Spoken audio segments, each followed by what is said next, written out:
You might be doing something right now without even realizing it. You might be chasing a version of your life that doesn't actually exist.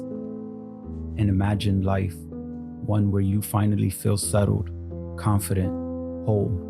Maybe you think, once I get there, I'll finally feel peace. And you keep measuring everything by how far away you are from that version of yourself. But can I say this gently? That version of yourself is made up. It's not from God.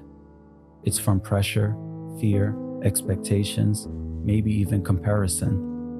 And the more you stare at it, the less you're able to see what God is actually doing right in front of you. So can I ask you something? Do you look at your life and only see what's missing? The job you didn't get, the home you don't have, the version of you that you thought you'd be by now. Are you chasing a perfect version of your life, thinking once you're there, you'll finally be happy and have peace? Because if you are, you're not alone. But I also want to ask, what is that chase doing to your heart? When you constantly compare your life now to the one in your head, you create this silent pressure. You might not say it out loud, but inside the thoughts keep looping. I should have been further by now. Other people figured it out, why not me? Things weren't supposed to look like this. Maybe I'm missing something. Maybe I'm behind. If that's you, I want to kindly ask you, who told you your life was supposed to look a certain way? Have you ever stopped to ask, where is that voice coming from? Because I promise you, it's not from Christ. Sometimes we hold on to these images, this ideal life in our heads, and we keep comparing everything back to that. But the more we stare at it, the more we feel like we're failing. Comparing your life now to the version in your head, it does something to you. It robs you of gratitude. It distorts how you see the present. It makes today feel like a mistake, like something to fix instead of something to live. You wake up feeling behind. You see others and feel small. You pray, but part of you thinks God is holding out until you get it together. Is that happening to you? Because the more you compare, the more you become a stranger to your own life. You're here, but your mind and heart is always somewhere else. But the truth is, that perfect life you're comparing yourself to, it's not real. It's a moving target. Even if you got there, your heart would just invent the new version to chase. That's not freedom. That's not peace. That's pressure. And that pressure is not from God. In 2 Corinthians 12 verse 9, we're reminded, my grace is sufficient for you, for my strength is made perfect in weakness. Do you believe that? Or are you still trying to perfect your life before you believe grace applies to you? Because grace doesn't wait for your timing. It doesn't show up when you feel ready. It's already here. And it's not based on how strong or put together you feel. But if you're always comparing, always fixing, always measuring, you don't leave space for grace. You start thinking peace is something you earn by becoming better. But peace isn't earned, it's given. And it's given now, not when your life becomes something else. Let me ask you another question. Are you living under the pressure to succeed at life in some invisible way? As if God will finally be pleased once you hit some invisible benchmark? Because St. Paisios says something that speaks right into that. He said, God does not require us to succeed. He only requires us to try. If God isn't measuring your life against some fantasy version, why are you? And yet you might be exhausting yourself trying to succeed in some invisible way, trying to live up to this mental picture of what your life should look like by now.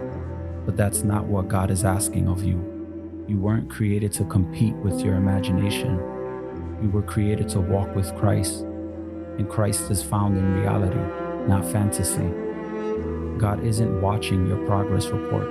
He's looking at your heart, at your willingness to show up, to trust Him, even when your life looks unfinished. But it's easy to get stuck in the cycle. You see other people's lives and start wondering, what did I miss? Why does their life seem so full while mine's feel delayed? But comparison always subtracts.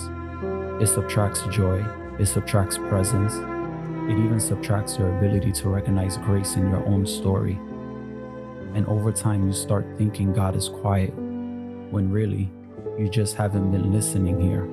You've been listening there in the life you don't have. And I get it. Sometimes it feels like nothing's lining up. You do what you're supposed to. You try, you pray, and still, you feel like you're not where you thought you'd be. But it's possible that your peace is not found in arriving, but in surrendering. St. Porphyrios said something simple, but it cuts right to the center. You don't become holy by fighting evil. Let evil be. Look towards Christ and that will save you. So maybe the danger here isn't that your life isn't perfect. Maybe it's that your focus has shifted. Maybe you're so busy fixing, dreaming, comparing, that you've stopped looking towards Christ in the now. So let me ask, what are you focusing on lately? Where are you looking? At the goals, the timeline, at all the things that haven't happened yet? The version of you that you think will finally be worthy? Or are you looking towards Christ right now where you are with what you have? Because here's what you may need to hear. You're not behind. You're not missing out on God's will. And your life is not some mistake He's waiting for you to fix. Do you think peace and happiness is waiting for the best version of your life to finally start working in you? St. Paisios said, wherever you may be, and whatever your situation, you can be saved. Not once you become the person you imagined.